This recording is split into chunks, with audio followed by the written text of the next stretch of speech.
Picture this. It's Monday afternoon, and I've just gotten back to my apartment from my morning job walking dogs. I'm exhausted, not only because I just walked several miles with some very energetic clients, but also because I had an 11-hour shift running a Magic tournament at my local game store the night before. It was late to bed, early to rise, and I can't crash yet because I'm back on shift that afternoon, opening and closing for our new Warhammer program. I have to keep my lunch break moving so I can be at the store on time, but I've got a little time to scroll YouTube while I eat lunch. I open my subscriptions tab, and there, side by side, are two identical posts from two of my favorite D&D YouTubers, Pointy and Ginny D. 3 words: The Dragon Awakens. My stomach immediately drops. I know what this means, and it's coming far too soon. See, last year, these guys got together to make Kraken Week, a play on Discovery Channel's Shark Week, where a bunch of YouTubers get together to make videos about krakens and other aquatic D&D topics. It's massively popular to the point of becoming annual, but more than that, it's a big inspiration for me, a starving artist type looking for more ways to graduate from lurker to participant in the D&D community. It's around this time I get the idea to start my own channel, figuring that by the time the next Monster Week rolls around, I'll already have a small catalog of videos under my belt and the skills to make even better ones. I've got a whole year to prepare. Right? Wrong. Last year, Monster Week was in July. This year, it's in April, and I'm not ready yet. My channel is up, but there's only one video on it so far. I'm behind schedule on the next one, because I'm keeping busy with the Pocket Quest Game Jam, and I'm in the process of opening 2 new public D&D games at my LGS, on top of the one I run there already, and the home game I run for friends. So, when Monster Week, this year themed around dragons, rolls around, my hands are already plenty full, and I'm not sure what to drop. The answer, of course, is sleep. I'm writing this on the morning of Thursday the 24th, after spending most of the night sipping Red Bull and blitzing the creation of 13 dragon-themed monsters, 1 for each of the D&D creature types, excluding dragons, of course, because there are already plenty of dragon-themed dragons out there. The result is a small compendium of monsters to add to your dragon-themed adventures, which you can find a link to in the description of this video, and which I want to give you a quick rundown of. Also, a quick note that I have not watched any of the other Dragon Week videos yet, partially because I'm too busy with my own projects to spare the time at the moment, and partially because I don't want to have everyone else's ideas bouncing around in my head and influencing my own decisions. That choice means there's a chance I accidentally make something similar to someone else's creation this week, but if that happens, it's just a case of great minds thinking alike. Or more likely, the fact that there's only so much room to make new things at a game with 50 years of history, thousands of years of real-world folklore, and millions of other community creations constantly barraging the internet. Let's start with aberrations, because that's what I did last night when I was writing the lore for all of these guys. I figured that taking the creature types in alphabetical order prevents me from writing all of my favorites first and leaving the ones I'm less excited about for last, and it prevents me from wasting time overthinking the order. In a running theme for this video, the most obvious choice, making a Mind Flayer dragon, was already taken by the Elderbrain dragon from Fizban's Treasury of Dragons. I settled on the next best thing, a dragon that got lost in the Far Realm for a while and became something different. I called it an Eldritch Dragon, which isn't the strongest name I've written for a monster, but at least it gets the point across, and it avoids the unfortunate placement of consonants in the first name I came up with, the Far-Touched Dragon. I gave it strange, inscrutable motivations, made it collect the weirdest junk it can find to keep in its hoard, and had it spew a big cone of throat tentacles a la Captain Marvel's cat, and called it a day. Next, we've got beasts, and creating a new one for D&D can be tricky. By nature, they can't be too fantastical, or they become monstrosities, which leads to a lot of their stat blocks looking very similar. I considered making stats for a Komodo dragon, but instead went with something a little more skin-crawling, a parasite for dragons. Inspired in part by Sturges, the HSPs from Cloverfield, the parasite swarm in Kaiju Preservation Society, and this weekend when I got 2 ticks after standing in barely an inch of grass for just 30 seconds. The worm louse is a nasty parasite that uses its claws to pry up a dragon's scales and slip underneath to feed on their blood. They're very hard for the dragon to get rid of on their own, so they sometimes ask adventurers to play pest control for them, a job with the twin risks of fantasy Lyme disease and hungry dragons reneging on their deals after the work is done. Celestials are next, and for this category I tried really hard to avoid making a dragon with a halo and radiant breath, as tempting as it was to phone it in like that. Instead, I made something that isn't a dragon at all, but instead uses their body tissues to divine the future. Aside from being the first pun on my list, a dragon bone man follows the classic trope of a god or angel in disguise as a homeless person. They carry nothing but the clothes on their backs and a small pouch of dragon bones, which they can cast on the ground as a component for divination spells. They spend most of their time helping destitute communities in subtle ways, or else testing other mortals by asking them for help and hospitality. If someone helps them, the dragon bone man reads their future as a reward. If someone tries to mess with them, by taking away their bones for instance, they lay down a curse by spitting on their assailant, then vanish in a puff of smoke. They don't typically stay for a fight, but are willing to throw down to protect those under their care. For constructs, I decided to cut a small corner by reusing a monster I created for an adventure of mine I have up on DriveThruRPG, the Dwagon's Ware. A dwagon is exactly what it sounds like, a covered wagon disguised as a dragon. The adventure I wrote for it features a charlatan gnome pulling a Wizard of Oz by using smoke and mirrors to make the dwagon seem like the real deal and extorting a community of kobolds for tribute. Unlike the Wizard of Oz, the dwagon isn't just a man behind a curtain. Instead, it's packing a flamethrower and several hundred pounds of crushing force with which to commit vehicular manslaughter, and that's all before the thing gets possessed by the spirit of a dead dragon and starts flying around attacking its creator. It's one of the dumbest creatures I've ever designed, and the only one I've commissioned art for so far.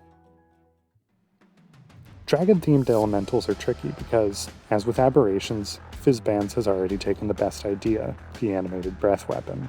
If I can't have a dragon give life to an elemental, then why not have an elemental give life to a dragon? In a move that was basically just looking at the cutesy fountain sculpture from the new Flamecraft Duels trailer and asking, what if I could fight it though? I made a monster that's born when an earth elemental and a water elemental team up to possess a draconic fountain sculpture. It's incredibly silly and ultra-specific, but I love the idea of the sculpture coming to life and immediately going on a rampage around town, smashing everything from buildings to hot dog carts just because it can. Also, it's got a water spout breath weapon that not only makes it feel draconic and avoids my earlier dragon sculpture idea's problem of just being a big gargoyle, but it also makes it the closest thing to Blastoise I've seen in D&D, and I think we can all agree that's important and necessary to have. Fae stumped me for a really long time, in part because fairy dragons and moonstone dragons already exist. While lamenting this fact to my wife, she asked me to list other fae creatures, and we both stopped as soon as I got to hags. I think calling the unholy hybrid a haggin was her idea. She's always been great with puns. As I picture it, the haggin has a swollen dragon body covered in nasty warts and body hair, along with an impossibly long neck, a la Kingseeker Frampt, that ends in the head of an elderly humanoid. It hides its dragon parts in caves and cluttered cottage spare rooms, then pokes its head out from around a dark corner to make deals. It acts much like other hags, promising magical favors for desperate mortals that end up coming back to bite them. The only difference is that if you try to break a deal with a haggin, you have to fight a hungry dragon you didn't know existed, rather than the CR3 pushover you were expecting. I was similarly stuck trying to come up with a fiendish dragon, partly because Tiamat and the Abishai already exist, and partly because I didn't just want a dragon with devil horns and a pitchfork. Again, my wife came to my rescue with a remark that if I couldn't go big, I should go small instead. Thus, the Dragon Imp, a mischievous little fiend with much the same motive as its devilish counterpart, but a different method. Rather than trying to strike deals for power with a corruptible mortal, the Dragon Imp pretends to be a friendly pseudo-dragon, pals around with its target. Once it's ingratiated itself with a would-be master, it sneaks off to steal things it can offer to them as gifts. If their target takes the gifts, they fall prey to a curse that makes them unwilling to part with the stolen goods, making them prone to violence if the original owners come looking for their stuff back. Over time, the Dragon Imp continues stoking greed in their target until they've been fully corrupted, at which point they fly off to look for a new mark. Sometimes, your first idea is your best one, and this was the case with giants. The very first creature I came up with for a dragon-themed monster was a mutant troll with dragon parts, and that's what I ended up making. I've made other mutant trolls before, so I spent some time trying to come up with other dragon giants, but I kept coming back to this idea, so I stuck with it. a worm-flesh troll forms when a troll feeds on large quantities of dragon meat, typically after developing a taste for wormlings or dragon eggs. The magic latent in their meals interacts with their natural healing properties, causing them to grow thick scales, extra limbs, misshapen wings, and even a dragon maw they can use to produce breath weapons. To top it off, they also develop the faintest inklings of combat strategy, allowing them to engage in attack and hide tactics, whereby they retreat to the skies after being wounded, waiting until their healing ability tops off their health, and then returning for round 2 with a weakened foe. They're nasty and mean, and just as scary as trolls are supposed to be in D&D, but aren't since everyone already knows to use fire against them. While I had several ideas for dragon-themed humanoids, I decided to go with a classic dragon slayer that blended mythic heroes like St. George with my beloved dragoons from Final Fantasy. The Drakeslayer Saints, as I called them, are a holy order of monster-slaying knights who wield magic bows and spears, along with divine spells specially chosen for effectiveness against dragons. They wear armor made from the hides of their targets, and they can cast jump at will to drive home the points of their spears and the Final Fantasy flavor. To introduce some conflict and make them a little more than cooler than you DMPCs, I gave them a strict moral code that prevents them from backing down from a losing fight. When civilian lives are on the line, Drakeslayer Saints are expected to be the first to die, even if they have no hope of bringing down the dragon they are fighting. Fleeing from a battle is punishable by excommunication or worse, so there's a lot of room here for quests about either protecting or hunting a deserting Drakeslayer, or perhaps helping them slay the dragon they ran from to earn redemption. The only catch with that last one is you're legally obligated to do your best impression of Egon from Shadow of the Erd Tree if you use it. My first idea for a dragon-themed monstrosity was to do a so-called sea dragon that was actually a really nasty species of gar or eel, but I felt that was too similar to the existing sea serpent, so I broke out another pun and went with the dragonfly instead. An insect of prodigious size, the dragonfly attacks man and beast alike, using an acidic spray reminiscent of a breath weapon to bring down targets from a distance, so it can swoop in and slurp up the liquefied remains safely. There's not much more to them than that, but sometimes the clean and simple approach with good flavor yields better results than a 2-page stat block over-engineered into unwieldiness. I considered adding lore and mechanics around the fly laying eggs under the skin of injured creatures, but I've got a pretty weak stomach, and that seemed like a bit much. You're certainly welcome to expand on that if you like, though. The next stop on the unfortunately it's been done before tour, oozes provide a particularly difficult design challenge because of how simple and specific they are as a creature type. Pretty much the entire brand of monsters are just variations on the blob, with some fun shapes and colors thrown in here and there to differentiate them. We've got the gray one, the black one, the yellow one, the clear cubic one, and that's it. At least until Psychic Grey oozes were given their own stat block, and the new Blob of Annihilation jumped the category's maximum CR from 4 to 23. While there are a lot of great oozes featured in 5e expansions and third-party books alike, it can sometimes feel like there isn't anywhere left to take them as a creature type. That hasn't stopped me from designing several of my own oozes in the past, but it did make it difficult to create a dragon-themed ooze, especially since, and you're probably sick of hearing me say this by now, Fizzbands did it already with the Dragonblood ooze. My first thought was to design an ooze created when a black dragon's acid breath dissolves certain creatures, but I instead went down a more color-agnostic and much, much grosser path, that of the Dragon Bile ooze. This yucky guy is formed when a dragon's ambient magic animates the body fluids it expels when it has a bad case of dragon flu. The result is a disgusting blob of foul-smelling goop that wanders around looking not only for prey, but also for treasure to keep in a rudimentary hoard. Sometimes they end up sticking around in their parent dragon's lair because of all the treasure, which most dragons find gross, except for black and green dragons, who treat them like beloved guard dogs. Finally, because it's the easiest way to inject some dragon flavor, these oozes have a breath weapon that matches the damage type of their parent dragon, but they have to expel part of their body to use it, so they only do so when they are defending their hordes. The plant category handed me the easiest dragon-themed name in the lot, and the rest of the monster mostly wrote itself from there. I started with the very obvious Snapdragon, then iterated on that until I got the Snap You Up Dragon, which is a little unwieldy, but eventually stuck. This large flowering plant resembles its namesake, though a little bit larger and decidedly more carnivorous. It's an extremophile that requires the ambient magic of a dragon's territory to survive, so it only grows near dragon lairs, even in terrain where nothing else can survive. Anyone foolish or curious enough to approach them finds themselves blasted with clouds of pollen that send them into coughing fits, while 100 tiny flower mouths rip them to shreds. Aside from being really dangerous, the Snap You Up Dragon is also a valuable alchemical component, since its sap distills a dragon's magic into a concentrated form.